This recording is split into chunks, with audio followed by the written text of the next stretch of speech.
And this window of opportunity is about us being able to focus national attention on the institution of marriage. Mm-hmm. And so the question before the court, and the way it's played out in the media is, why wouldn't we want to expand the definition of marriage? Isn't that pro-family?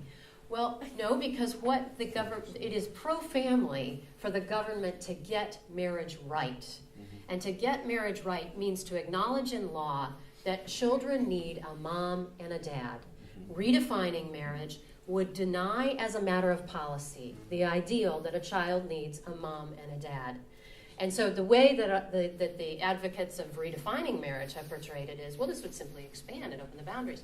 It would do just the opposite. It would curtail freedoms because the government would be coercing those who have the vision and who continue to share the belief of millennia that marriage is between a man and a woman. It would coerce them to say it is something that it is not. So this is a limitation on freedom action. And as a quick talking point, and then I'll take your question, is what you've heard here is how important definitions are. Yes.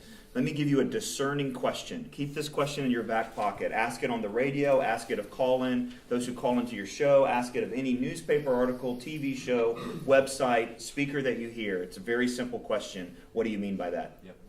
What do you mean by that? When we say marriage, what do you mean by that? When you say gender, what do you mean by that? When you say freedom, what do you mean by that, right?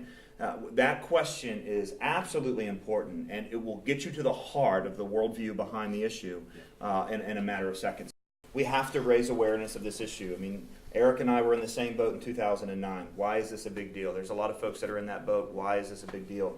And it's happening at such a huge speed that it's tough to stay on top of it. Any of you want to take that on the way? How do we, Craig? Yeah, John, one of the things we need to remember, I was involved in a law firm that was involved in the Bob Jones case in front of the Supreme Court.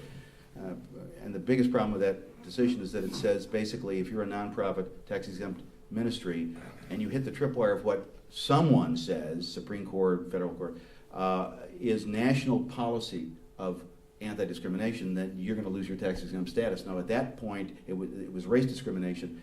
The new form will be if we enshrine as a protected category someone's gayness, someone's sexual orientation, as a protected category, again, the equilibrium shifts.